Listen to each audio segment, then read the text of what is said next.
만성 피로로 고생하시는 분들 정말 많으시죠?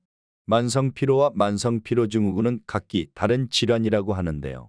피로감을 느낀다는 관점에서 공통점을 가지고 있지만 만성 피로는 질병의 원인으로 나타나는 반면 원인 질병이 없이 6개월 이상 지속되는 피로감을 느끼는 것을 만성 피로 증후군으로 진단하고 있습니다. 보통은 자도 피곤한 피로는 흔히 간 기능이 떨어져서 느낀다고 생각하시는 분들이 많습니다. 간 질환이 있거나 간의 능력이 저하되면 피로감이 심해지는데요. 하지만 이것은 피로를 느끼게 하는 하나의 원인일 뿐 간 기능을 높인다고 모든 피로감이 사라지는 것은 아닙니다. 결국은 몸의 피로가 누적되어 만성 피로 증후군을 겪는 것인데요. 오늘은 만성 피로를 해결하기 위해 우리가 알아야 할 3가지를 알아보겠습니다. 그 첫 번째가 적절한 운동입니다. 만성 피로가 있다는 것은 전신의 혈액순환이 잘 안 되고 면역력이 줄었기 때문인데요. 이것을 해결하기 위해서는 무리한 운동보다는 가볍게 전신 스트레칭과 유산소 운동을 권장드리는데요. 특히 목과 어깨 주변의 근육이 긴장되고 바르지 못한 자세일 때 피로감을 더욱 느끼게 되므로 이 부위의 스트레칭이 필요합니다.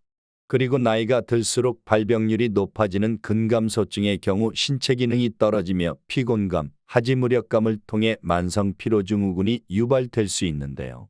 나이가 들수록 우리 몸속의 근육은 급격히 빠지게 마련입니다. 7, 80대가 되면 젊었을 때 근육량의 절반밖에 남지 않는데요. 근육 보충을 위해 단백질 섭취를 많이 해야 합니다.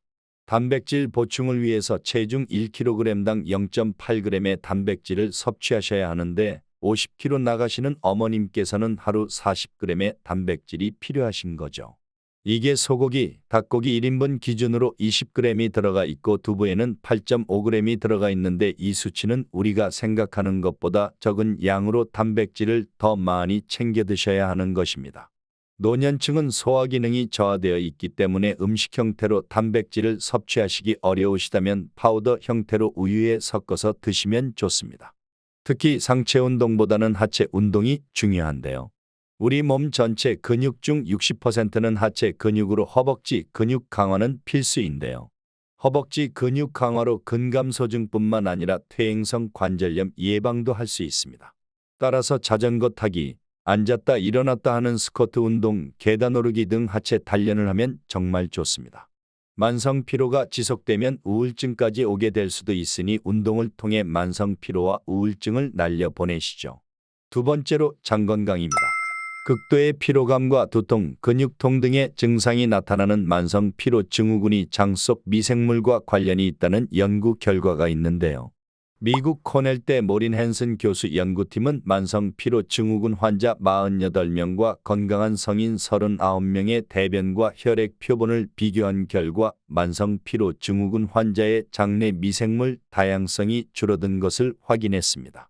특히 염증을 일으키는 미생물은 늘어났고 이를 막아주는 좋은 미생물은 줄어든 것으로 확인했는데요. 만성 피로 증후군 환자의 혈액에서는 체내에 염증이 있을 때 증가하는 물질이 다량 발견됐는데 이는 장 속 유해균이 혈액 속으로 들어오며 나타난 증상인 것으로 분석되었습니다. 연구팀은 대변과 혈액을 통해 발견된 이 같은 변화를 활용해 그동안 진단이 까다로웠던 만성 피로 증후군을 진단하는 데 도움이 될 수 있을 것이라며 장내 미생물을 활용한 치료법 개발도 가능할 것으로 보인다고 덧붙였습니다. 결국 장내 미생물을 건강하게 만들어야 장도 튼튼해지고 우리 몸의 전반적인 건강도 지키며 만성 피로에서 탈출할 수 있는 것입니다. 웨이크 포레스트 대학의 키아라 디지로라모 연구팀은 프로바이오틱스 치료로 유익균이 증식하면서 미생물 다양성이 회복되었고 간의 해독 작용을 돕는 간 담즙산 분비 또한 촉진되는 것을 확인하였다고 발표했는데요. 결국 건강한 장 건강을 위해서 유산균 등 유익균의 장내 증식을 촉진하고 대장균 등 유해균의 증식을 억제하는 유산균의 섭취가 중요하다고 밝혔습니다. 보통 유산균이 많이 들어있는 식품으로는 김치와 치즈, 요구르트 등이 있는데요. 요구르트는 일반 요구르트보다 발효 요구르트 속의 유산균 함유량이 훨씬 많습니다. 이러한 식품으로 섭취가 어렵다면 유산균이 함유되어 있는 건강기능식품으로도 도움이 될 것입니다. 세 번째는 우리 몸의 에너지를 만들어내는 것인데요. 우리 몸속 미토콘드리아를 활성화시켜 에너지를 만들어 내야 합니다. 근육을 움직이게 하는 힘이나 호흡이나 내장 기능 그리고 뇌와 신경활동 등 활동에 필요한 모든 에너지를 공급하는 것이 미토콘드리아인데요. 만성 피로의 경우 미토콘드리아의 기능이 저하되어 에너지원을 만들어내지 못하는 상태라고 볼 수 있습니다. 영양소가 부족하면 미토콘드리아 기능이 저하되고 에너지를 운반하는 역할을 하는 ATP 역시 생성할 수 없어 몸의 이곳저곳이 아프게 되는데 이것이 만성 피로의 대표적인 증상입니다.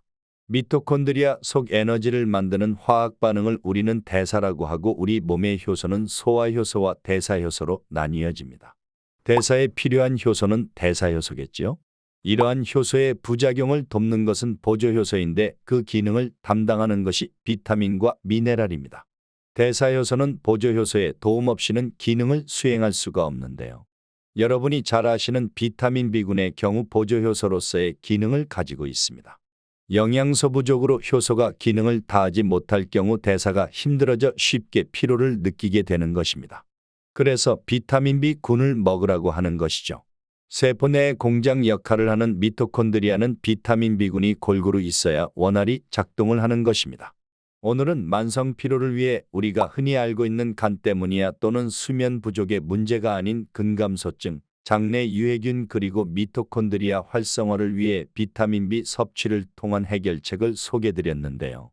오늘부터 꾸준한 근력운동과 단백질 섭취 그리고 장 건강을 위해 유산균을 챙겨 드시고 비타민 B군까지 섭취하시면 만성 피로에서 탈출하실 수 있으실 겁니다. 물론 수면은 너무나 중요해서 다들 잘 알고 계실 거라 마지막에 간단히 언급만 드리겠습니다. 수면의 질과 양은 정말 중요한데요.